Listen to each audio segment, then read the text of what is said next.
우리는 나이가 들면 지난 날을 돌아보게 되죠. 과거를 돌아보는 것은 지극히 자연스러운 현상입니다. 여배우는 할머니가 돼도 그 젊은 시절에 아름다웠던 자기 모습을 절대로 잊지 못합니다. 너무너무 그리운 거죠. 그리고 이제 여러분 교회 오래 다니셨으면 옛날에 교회가 아주 즐거웠던 그런 추억들이 다 있을 거예요. 참 그 기억이 너무 강렬하게 여러분의 기억 속에 남아있을 것이고, 그리고 그때로 돌아가면 좋겠다 하는 그런 생각도 하실 것 같습니다. 그런데 우리 예수 믿는 사람들은 과거에 얽매이지는 않습니다. 우리는 지나온 과거에서 하나님의 은혜를 보죠. 지나온 모든 세월들 돌아보아도 그 어느 것 하나 주의 손길 안 미친 것 전혀 없네. 그게 이제 우리들의 신앙 고백입니다. 자, 과거는 그렇다고 그러면 내일은 어떨까요? 혹시 여러분들 가운데 내일에 대해서 별 소망이 없어, 기대하는 게 별로 없어 하시는 분들이 있을 수도 있겠어요. 그렇지만 저는 여러분이 내일을 바라보시기를 바랍니다. 여러분이 이제 요즘에 교회 건축을 열심히 하고 계시는데 그 이유는 다 여러분이 내일을 바라보기 때문에 그런 겁니다. 그래서 앞으로 이루실 하나님의 약속을 믿고, 그리고 오늘을 하나님의 은혜로 하나님을 섬기면서 살아가시면 좋겠습니다. 그러니까 어제의 은혜로 소망의 앞날을 바라보면서 오늘을 살아가는 것이 우리 믿는 사람들의 삶인 것입니다. 그래서 우리는 오늘을 살아가고 있어요. 오늘이 중요하죠. 오늘이 중요합니다. 그래서 오늘을 어떻게 살 것인가 하는 이 간단한 질문에 답도 단순화를 시키면 두 가지 정도로 단순화될 것 같아요. 하나는 하나님을 섬기면서 산다. 또 다른 하나는 나를 챙기면서 산다. 대개 이 두 가지 정도로 단순화될 것 같습니다. 사람은 누구나 다 이렇게 두 개의 마음이 그 속에 있습니다.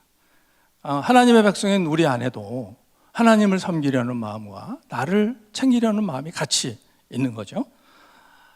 누구나 두 마음을 갖고 있는데 오늘 본문인 학개서 1장을 보면 자기를 먼저 챙기는 사람들이 하나님을 섬기는 사람들로 바뀌는 모습이 오늘 학개서 1장에 나와요.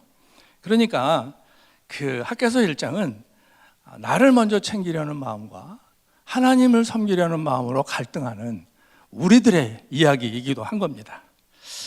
우리들에게는 누구에게나 자기를 먼저 챙기려는 이기심이 있습니다. 그리고 나를 먼저 챙기려는 것이 나쁜 것만은 아니죠. 삶의 목표를 달성하고 능동적인 삶을 살아가는데 동기부여가 되는 거예요, 그것이. 그리고 나의 이익을 추구하는 과정에서 사회에 긍정적으로 기여하게 되기도 합니다. 또한 우리들은 다 예수 믿는 사람들이니까 영적으로 성숙해지기를 원하잖아요. 그리고 교회에서 선한 영향력을 가지기를 원합니다. 이런 점에서 우리 자신을 먼저 챙기는 것이 교회에 긍정적인 영향을 끼치기도 하는 거죠. 근데 어쨌든 우리는 자신의 이익을 최대화하고 싶습니다. 그래서 위기를 당하면 내 안전을 위해서 남을 희생하게 하기도 하죠. 그리고 또 이 세상이 워낙 경쟁적이니까 이 경쟁적인 세상에서 살아남으려면 아무래도 이기적이어야 유리합니다. 그래서 우리는 자신의 이기적인 행동은 합리화하고 또 정당화하죠. 그래서 자기의 행동은 긍정적으로 평가를 하고 남의 행동은 부정적으로 평가를 하는 겁니다. 심지어 우리한테는요, 자기에게 유리한 정보만을 선택적으로 받아들이고 자기가 싫어하는 정보는 외면하는 아주 뚜렷한 경향이 있어요. 요즘 크게 유행하는 유튜브를 보면 그러한 경향이 아주 뚜렷합니다. 그러니까 사람들은 자기가 믿고 싶은 것만을 보는 겁니다. 그리고 우리가 살고 있는 여기 미국 국가 같은 그 개인주의 사회에서는 자기 이익을 추구하는 행동이 더 영랍이 되고 더 장려가 됩니다. 그리고 요즘의 물질 만능주의 이런 풍조 속에서는 이기적인 가치관을 더 조장을 하죠. 우리가 이러한 세상 속에서 살아가고 있기 때문에 우리는 자신도 모르는 사이에 이기적이 되어가고 있는 겁니다. 그런데 사람이 이기적으로만 살면 결국에 가서는 불행하게 됩니다. 이기적이기만 하면 얻기는 얻는 것 같은데 얻지 못하는 거예요. 뭔가 생기는데 늘 부족하고, 그리고 뭐 만족한 것 같은데 뭐 어딘가 불만이고, 그렇죠? 또 뭐 안전한 것 같은데, 편안한 것 같은데 어딘가 불안하고, 그렇게 됩니다. 뭐 개인만 그렇게 되는 게 아니라 사회도 그렇게 되고 국가도 그렇게 되는 거예요. 오늘 본문이 사회가 그렇게 변한다, 국가가 그렇게 된다 하고 얘기를 하고 있어요. 오늘 본문의 배경은 이제 유대 백성들이 바벨론의 포로로 잡혀갔다가 70년 만에 풀려나서 고향으로 돌아왔습니다. 70년 만에 고향으로 돌아오니까 모두가 다 감개무량했고, 그리고 감사와 또 희망과 믿음으로 충만했죠.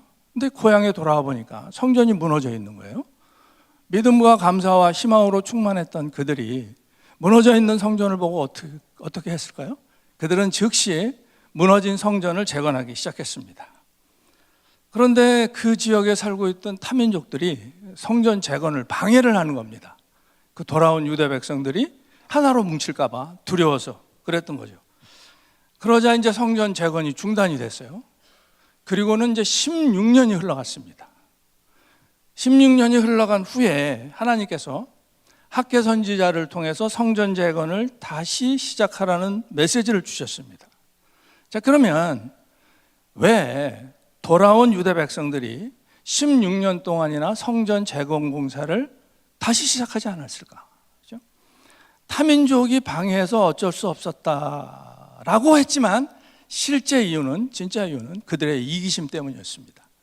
오늘 본문 4절로 11절을 보면 그들은 무너져서 황폐해진 성전을 재건하다 말고 자기들이 살 집은 번듯하게 잘 지어놓고 살기 시작했던 겁니다. 그랬더니 그들이 농사를 지어도 수확이 적었고, 그래서 늘 양식이 부족했고, 마실 물과 포도주도 부족했고, 따뜻하게 입을 옷도 부족했고, 무엇보다도 돈이 생기는데 돈이 다 새나가는 겁니다. 그들이 욕심을 부렸지만 가지지 못했던 이유는 하나님께서 그들이 가진 것을 날려버리셨기 때문입니다. 그게 오늘 본문에 나와요. 그런데 이러한 현상이 그때만이 아니라 요즘 세상에서도 똑같이 일어나고 있습니다. 사람은 누구나 다 잘 살기를 원하죠. 사람만 그런 게 아니라 국가도 잘 살기를 원합니다. 공산주의 국가도 잘 살기를 원해요. 그런데 러시아와 중국의 공산주의 지도자들은 국민을 모두 평등하게 잘 살게 하겠다면서 혁명을 일으켰어요. 그리고는 자기 국민을 6천만 명 이상 학살을 했습니다. 북한이나 세계 여러 다른 공산주의 국가들에서 처형된 사람들까지 합치면 그 숫자는 실로 어마어마하게 많습니다. 그러니까 나치 독일이 유대인 600만 명을 학살했다는 것은 거기에 비하면 완전히 세 발의 피입니다. 게다가 공산주의 지도자들은 하나같이 지독하게 독재를 합니다. 정권을 한번 잡으면 놓지를 않아요. 공산주의 이론은 이기적이 아닐는지는 몰라도 공산주의 지도자들은 지독하게 이기적이고 백성은 못 살고 그리고 억압을 받고 있습니다. 자, 그러면 우리가 살고 있는 미국이나 한국 같은 자본주의 사회는 어떠냐? 공산주의 사회보다는 더 풍요하고 더 자유롭습니다. 하지만 자본주의 사회 역시 이기적입니다. 미국은 상당히 자주 세계 여러 독재 정권들을 옹호했습니다. 독재자라고 해도 그가 반공을 하겠다 그러면 그 사람을 옹호를 하는 거예요. 그래서 쿠데타를 조장을 하고 일으키고, 그리고 심지어는 정권도 바꿉니다. 왜? 미국도 이기적이기 때문에. 요즘 미국을 다시 위대하게를 외치는 트럼프 대통령은 그냥 노골적으로 이기적일 뿐입니다. 바이든도 이기적이긴 마찬가지예요. 그러니까 공화당이건 민주당이건 공산주의건 자본주의건 진보건 보수건 다 이기적입니다. 이 이기적인 사회에서 빈부의 격차는 언제나 골치 아픈 문제예요.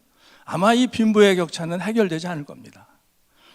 그리고 또 계속해서 인종차별을 하죠. 우리는 실제로 당하고 있는데 이것도 안 없어질 거예요, 아마. 그리고 이 자유사회에서 공권력 남용이 어제 오늘의 일이 아니에요. 경찰이 무고한 사람을 목 졸라서 죽이고 총 쏴서 죽입니다. 그리고 마약 문제는 너무나 심각해서 이건 해결의 길이 도무지 보이질 않습니다. 자, 이렇게 이기적인 세상의 앞날이 결코 밝지가 않은데, 그런데 정치가와 사회 지도급 인사들은 우리의 앞날이 밝을 것이라면서 장밋빛 비전을 제시를 하는 거예요. 그렇지만 이기적인 사회에서는 끊임없이 문제가 일어나고 있습니다. 왜 그럴까요? 이기심이 탐욕과 직결되기 때문에 그렇습니다. 디모데전서 6장 10절의 말씀인데, 돈을 사랑함이 일만하게 뿌리가 되나니 이것을 탐내는 자들은 미혹을 받아 믿음에서 떠나 많은 근심으로써 자기를 찔렀도다. 그러니까 그 이기심에서 나오는 탐욕이 악의 뿌리가 되어서 자기도 찌르고 사람도 찌르고 사회도 찌르는 겁니다. 망치는 거죠. 그런데요, 여기 계시는 여러분, 또 우리는 이기적으로 자기만을 챙기는 것은 아니죠. 우리는 그렇게 안 삽니다. 우리에게는 하나님을 섬기려는 마음도 있습니다. 하나님의 형상을 따라 지음받은 우리에게는 하나님의 이타적인 사랑이 있는 거죠. 오늘 본문의 유대 백성도 그랬습니다. 그들이 포로 생활을 하다가 돌아와서 고향으로 왔을 때, 그때 그들은 즉시 무너진 성전을 재건하기 시작했습니다. 그때 그들은 이타적이었던 겁니다. 그런데 성전 재건을 하다 말고 자기들이 살 집을 잘 지어놓고 살기 시작했습니다. 성전은 무너진 채로 16년 동안이나 방치됐죠. 백성들이 이기적이 된 겁니다. 그런 백성들에게 하나님께서 학개 선지자를 통해서 성전 재건을 다시 시작하라고 말씀을 하셨어요. 오늘 본문 1절을 보면 하나님의 말씀이 초하루에 임했는데, 본문 끝에인 15절을 보면 그달 24일에 성전 재건 공사를 다시 시작합니다. 하나님의 말씀이 임한 지 불과 24일 후에 그들이 성전 재건을 다시 시작한 겁니다. 16년 동안 중단됐던. 그리고 오늘 보면 12절로 15절을 보면 종교 지도자인 스룹바벨과 정치 지도자인 스룹바벨과 종교 지도자인 여호수아, 그리고 백성들 전부 다 하나님의 말씀에 순종하기로 결심을 합니다. 그러자 하나님께서는 그들과 함께 하시겠다고 약속을 하시죠. 그 하나님의 말씀에 감동된 그들이 힘을 얻었고 성전 재건 공사를 다시 시작을 했고, 그리고 그로부터 약 4년 후에 성전이 완공이 됩니다. 자, 이 유대 백성들처럼 우리도 이기적이긴 하지만 하나님을 섬기고 싶고, 교회에서 봉사하고 싶고, 남을 돕고 싶고, 사회에 기여하고 싶은 겁니다. 이런 걸 보면 누구는 이기적이다, 누구는 이타적이다, 이렇게 단순하게 구별을 할 수는 없을 것 같아요. 하나님의 형상으로 지음받은 사람은 굉장히 복잡한 존재입니다. 자신을 챙기고 싶으면서도 하나님을 섬기고 싶고 그런 거죠. 우리 안에는 두 마음이 있는 거죠. 자연스러운 거예요. 그래서 갈등을 합니다. 사람이 단순하지 않으니까 사람의 인생도 복잡합니다. 그리고 세상도 복잡해요. 그래서 인생마다 수많은 사연들이 생겨나고 세상에는 온갖 일들이 다 일어나는 겁니다. 그런데요, 많은 사람들이 인간과 세상을 단순하게 보고 싶어 합니다. 인간은 선하다는 주장을 하고 이기적이라도 괜찮다 하는 겁니다. 그런데 이러한 안이한 주장은 위험합니다. 그런데 세상의 지도급 인사들은 모두가 다 이기적입니다. 정치가, 학자, 철학자, 언론인, 소위 지식인들은 모두 이기적입니다. 이 이기적인 지도자들은 이러한 안이한 이론들을 주장을 하고, 역시 이기적인 대중은 그러한 안이한 이론에 혹하는 겁니다. 그런데 이런 안이하고 단순한 이론들 때문에 인류 역사가 혼란에 빠집니다. 인간은 선하다, 이기적이라도 괜찮다 하는 안이한 시간은 인간이 낙원을 만들 거라는 헛된 이상으로 이어집니다. 그러한 헛된 이상은 위험해요. 위험한 예를 하나 들어드릴게요. 1970년대 캄보디아의 크메르 루즈가 정권을 잡았습니다. 농민과 노동자의 낙원을 건설하겠다라는 명분을 내세워서 크메르 루즈가 정권을 잡았는데, 그때 지도자가 폴 포트였습니다. 그런데 그 크메르 루즈에 의해서 캄보디아 600만 인구 가운데 30만 명이 학살을 당했어요. 최소한으로 잡아서 30만 명이. 그리고 최소한으로 잡아서 80만 명이 굶어 죽었습니다.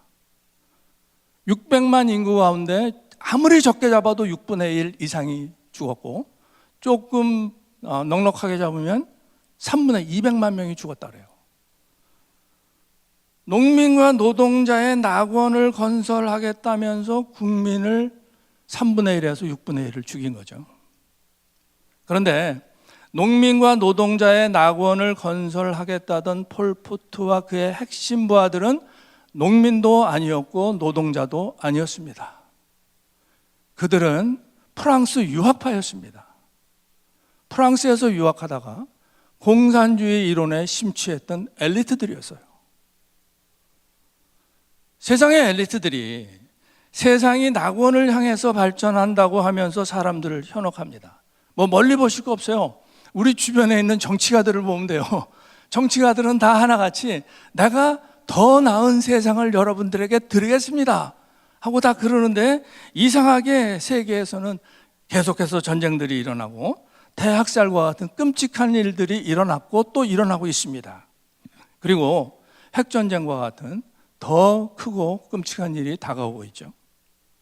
자, 세상은 이렇게 얘기하는데 성경은 어떠냐? 성경은 우리에게 진짜 세계를 보여줍니다. 진짜 세계를. 갈등하는 인간의 모습을 그대로 보여주고, 그리고 단순하지 않는 삶을 그대로 보여줍니다. 한번 우리 자신을 한번 보죠. 우리는 자신에게서 위대한 가능성을 느낍니다. 뭐든지 다 할 수 있는 것 같은 거죠. 또 예수님도 믿는 자는 뭐든지 다 할 수 있다고 말씀을 하셨죠. 마가복음 9장 23절에서 할 수 있거든이 무슨 말이냐? 믿는 자에게는 능치 못함이 없느니라 말씀하셨어요. 그런데 동시에 성경은 우리의 부족함과 무능함도 말씀합니다. 성경은 우리의 지극히 큰 가능성을 말씀하면서 동시에 무기력함도 말씀을 하는 거예요. 우리는 하나님의 형상을 따라서 지음받았기 때문에 엄청난 가능성을 가지고 있죠. 그런데 동시에 우리는 자신이 부족하고 심지어는 무능하다는 것도 느끼죠. 자, 우리는 또한 자신에게서 열정과 무기력도 느끼게 됩니다. 예수님의 수제자인 베드로는 아주 열정적인 사람이었습니다. 그는 주님을 따라서 감옥에 갈 수도 있고 심지어는 같이 죽어도 좋다고 호언장담을 했어요. 그러던 베드로가 예수님 잡혀가실 때 멀찌감치 뒤따라가다가 예수님과 한패라는 의혹을 받습니다. 그러자 나는 저 사람을 모른다 하고 3번을 잡아떼죠. 그가 막 3번째 부인하는 순간에 달기 울었고, 그때 고개를 돌려서 자기를 바라보시는 주님과 눈이 마주쳤고, 베드로는 도저히 그 자리에 있을 수 없어서 도망쳐 나와서 통곡을 합니다. 붙잡혀 가시는 자기의 스승을 구출할 능력도 자기에게는 없고, 그리고 예수님이 누군지 모른다고 잡아떼는 참 비겁한 자신이 얼마나 한심했을까요? 그런데 여러분,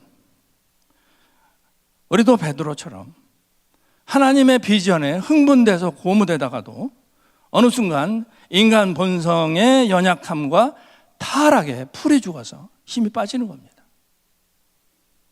뿐만 아니라 우리에게는 선함과 악함도 섞여 있어요. 성경은 우리가 선함과 악함을 다 같이 지니고 있다고 말씀해요. 마음에는 원이지만 육신이 연약하고, 우리가 선을 원하지만 선을 행하지 않고 도리어 마음으로 미워하는 악을 행하기도 하는 겁니다. 내가 원하는 것은 행하지 아니하고 도리어 미워하는 것을 행함이라. 사도 바울이 로마서 7장 15절에서 한 고백입니다. 우리에게는 선하고 싶은 마음과 악하고 싶은 마음이 같이 있습니다. 우리는 남을 선하게 대하죠. 그런데 억압과 폭력을 행하기도 하는 겁니다. 밖에서는 저 사람 좋은 사람이야 하는 평판을 듣는데 집에 와서는 억압과 폭력을 행하는 그런 경우도 있는 겁니다. 우리 모두에게는 남을 억압하려는 마음, 심지어는 폭력을 쓰려는 마음도 있습니다. 기회가 없어서 그렇지 기회가 되면 우리가 어떻게 변할지 모르는 겁니다. 자, 이렇게 우리는 선하기도 하지만 악하기도 하고 이타적이지만 이기적이기도 합니다. 자, 그러면 어떻게 할까요? 이 이기심과 이타심을 지혜롭게 적절히 때를 가려서 할 수 있는 그런 지혜를 가지고 있으면 될 것 같습니다. 그런데 그건 아닙니다. 이것은 마치 선과 악을 같이 가지고 있겠다는 것과 똑같습니다. 만약에 우리 안에 선과 악이 적당히 있다면 이것은 우리는 이중인격이 되어서 죄책감과 불안을 벗어나지 못할 것이고 계속해서 그러면 우리는 망할 겁니다. 자, 그러면 우리는 어떻게 되느냐? 하나님께서 학개 선지자를 통해서 이기적으로 자신과 가족만을 돌보는 사람들에게 성전 재건을 다시 시작하라고 말씀을 하셨어요. 하나님은 오늘 우리에게 성전을 재건하라고 말씀하시는 겁니다. 그러면 우리에게 성전 재건은 무엇일까요? 그것은 교회를, 어린 양 교회를 그리스도의 몸으로 재건하는 겁니다. 요한복음 2장에 보면 예수님이 예루살렘 성전에 들어가시더니 성전에서 장사하는 사람들을 다 내쫓으셨습니다. 그리고 내 아버지의 집으로 장사하는 집을 만들지 말라 하셨어요. 그랬더니 장사하는 사람들이 예수님한테 와서 따지죠. 당국의 허가를 받고 장사를 하는데 다 내쫓으니까 따질 수밖에 없죠. 이런 일을 행하니 우리에게 무슨 증거를 보이겠느냐, 표적을 보이겠느냐. 그때 예수님이 대답을 하십니다. 너희가 이 성전을 헐어라, 내가 사흘 동안에 세우겠다. 사람들이 되묻죠. 이 성전은 46년 동안 지은 건데 네가 무슨 수로 사흘에 세운다는 거냐. 그런데 예수님은 참 성전이신 자신이 스스로 제물이 되셔서 죽으셨다가 3일 만에 부활하실 것을 말씀하신 겁니다. 예수는 성전된 자기 육체를 가리켜 말씀하신 것이다. 그러니까 죽으시고 부활하신 예수님이 참 성전이라는 말씀입니다. 그리고 인간 구원의 역사는 오직 참 성전이신 예수님의 몸을 통해서 일어나는 겁니다. 그런데 예수님은 몸으로 부활하셔서 승천하셔서 하늘에 계시잖아요. 이 땅에서는 교회가 그리스도의 몸의 역할을 하는 겁니다. 우리는 그 그리스도의 몸의 몸을 이루는 지체들이죠. 하나님은 이기적인 우리가 그리스도의 몸의 지체가 되게 하십니다. 예수님은 교회를 사랑하셔서 교회를 위해서 자신을 내어주셨습니다. 주님은 교회를 말씀으로 깨끗하고 거룩하게 하십니다. 주님은 우리를 자기 앞에 영광스러운 교회로 세우시기를 원하십니다. 우리는 이기심과 이타심이 뒤섞여 있고 선과 악이 뒤섞여 있고 열정과 무기력을 반복하는데 주님은 그런 우리를 교회로 세우시기를 원하시는 겁니다. 우리를 티도 주름도 없이 거룩하고 흠이 없게 하실 겁니다. 그러니까 예수 그리스도로 말미암아 우리 안에 있는 이기심은 이타심으로 바뀝니다. 예수님이 온전히 이타적이셨어요. 이기심을 버릴 수 없는 우리를 위해서 자신을 희생하신 거죠. 우리는 자기를 위해서 남을 희생시키는데 예수님은 그런 우리를 위해서 자신을 희생하신 겁니다. 오늘 본문 13절 끝에 여호와가 말하노니 내가 너희와 함께 하노라. 우리는 이기적인데 주님이 우리와 함께 하시는 겁니다. 우리가 배고플 때, 우리가 헐벗었을 때, 우리가 외로울 때 주님은 우리와 함께 하셨습니다. 우리가 아플 때, 우리가 상처 입었을 때 주님은 우리를 회복시키셨습니다. 우리가 눌려 있을 때, 억눌려 있을 때 주님은 우리에게 자유를 주셨습니다. 전능하신 하나님께서 이기적인 우리를 위해서 자신을 희생하신 겁니다. 세상에 신들이 많아요. 그런데 사람을 위해서 자신을 희생한 신은 하나님 한 분뿐입니다. 세상에 있는 신들은 다 힘이 있기 때문에 변덕스럽습니다. 인간은 그 신 앞에서 전전긍긍하게 되는 거예요. 언제 어떻게 나올지 모르니까 비위를 맞춰야 되는 거예요. 그런데 하나님은 인간을 위해서 자신을 희생하신 겁니다. 우주를 만드신 전능하신 하나님께서 사람이 되시는 것으로 자기를 한없이 낮추시고 자기를 완전히 비우셨습니다. 희생하신 거죠. 그리고 사람이 되신 하나님이 고난과 죽음으로 또다시 희생하셨습니다. 그리고 부활하셔서 영원한 성전이 되셨죠. 이 예수님을 믿는 사람은 성령님이 거하는 성전이 되는 겁니다. 고린도전서 6장 19절의 선언이에요. 너희 몸은 너희가 하나님께로부터 받은 바 너희 가운데 계신 성령의 전인 줄을 알지 못하느냐. 너희는 너희의 것이 아니라. 이렇게 말씀하시는 거예요. 너희는 너희의 것이 아니라. 예수 믿는 사람은 자기가 자기 것이 아니라 하나님의 것입니다. 내가 내 것이 아니니까 이기적이지 않아도 괜찮은 겁니다. 우리에게서 성령님이 역사하시기 때문에, 성령님이 역사하시기 때문에 우리는 자기가 약하고 무능하다고 기꺼이 인정하지만 동시에 한없이 큰 가능성을 실감하는 겁니다. 우리 안에 계신 성령님으로 말미암아 우리는 자신이 악하다는 것을 기꺼이 인정하지만 동시에 우리의 악함을 완전히 씻으시는 하나님의 선하심을 경험하는 것입니다. 이 성령님이 우리 안에 계시기 때문에 우리는 남을 이타적으로 사랑할 수가 있습니다.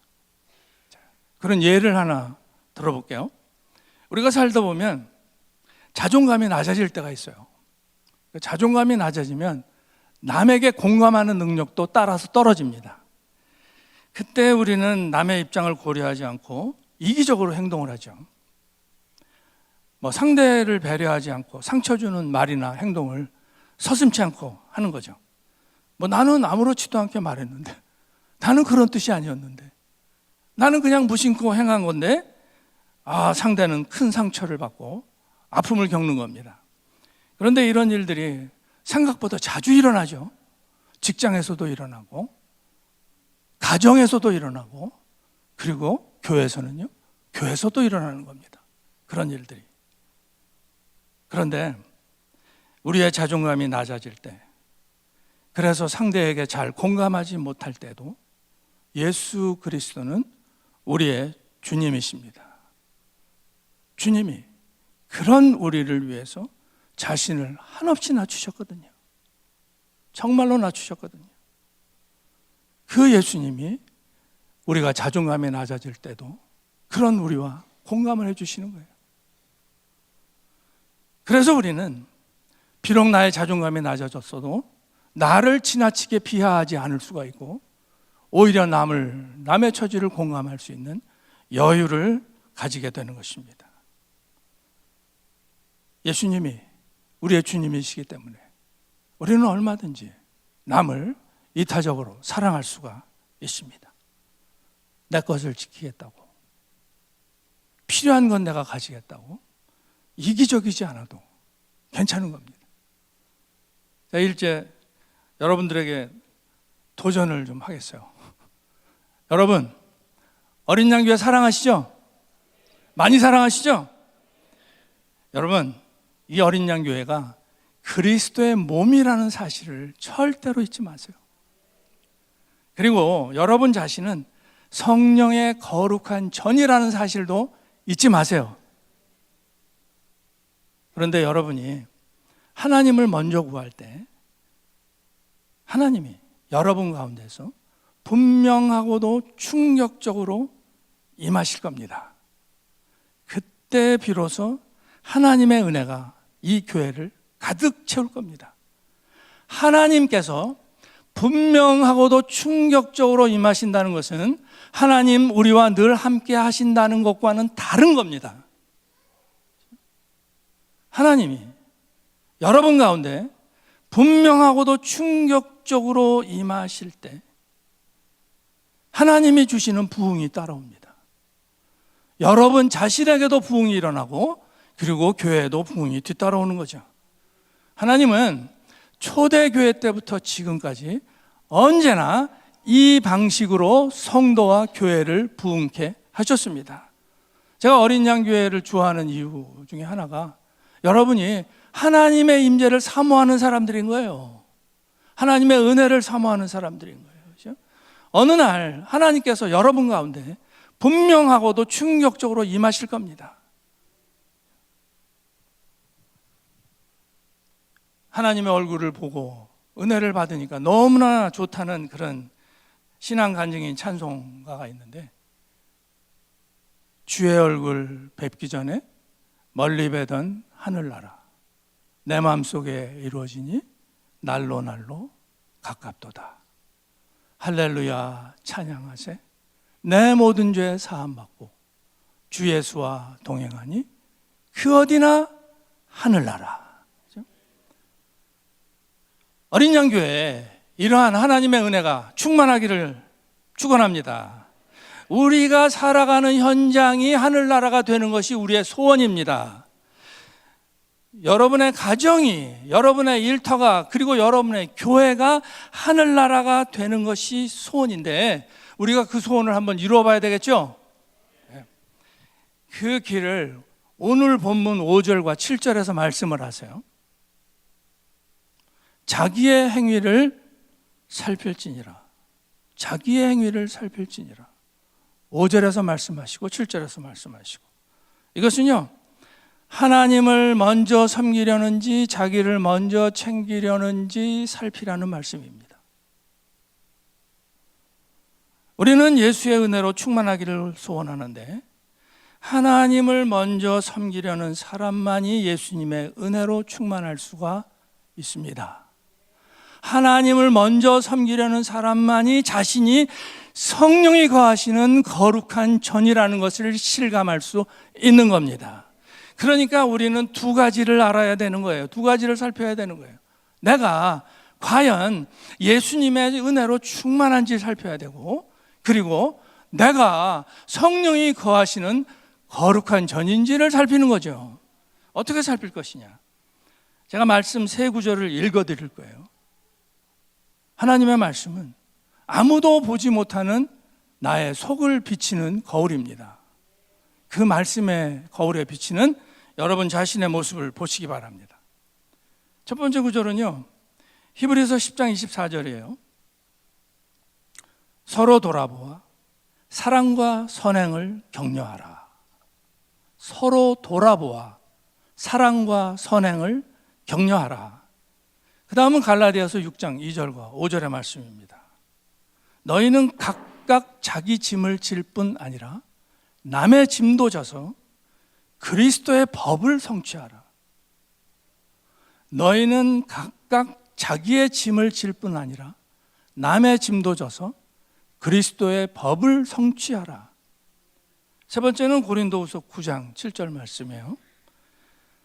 각각 그 마음에 정한 대로 할 것이요 인색함으로나 억지로 하지 말지니 하나님은 즐겨내는 자를 사랑하시느니라. 각각 그 마음에 정한 대로 할 것이요 인색함으로나 억지로 하지 말지니 하나님은 즐겨내는 자를 사랑하시니라.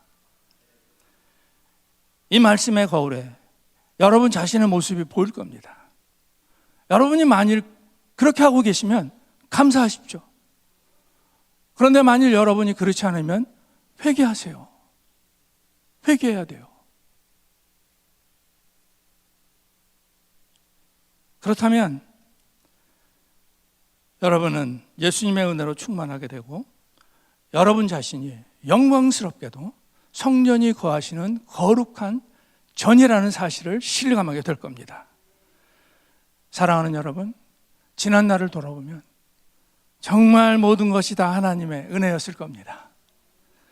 그 은혜가 능력입니다. 우리가 오늘을 살아내는 능력은 그 은혜에서 오는 겁니다. 오늘 은혜의 능력으로 사는 사람은 과거에 연연하지 않죠. 그리고 그 시선이 소망의 미래를 향합니다. 왜? 하나님의 약속을 믿으니까. 그리고 그 우리 소망의 최고의 정점, 꼭지점은 하나님이 약속하신 천국입니다. 우주를 지으신 하나님이 약속하셨어요.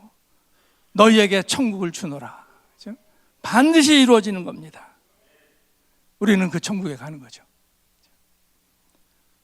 우리와 함께 하시는 성령님이 여러분을 하나님의 은혜가 충만한 그리스도의 몸으로 재건하시기를 예수님의 이름으로 축복합니다. 기도하겠습니다.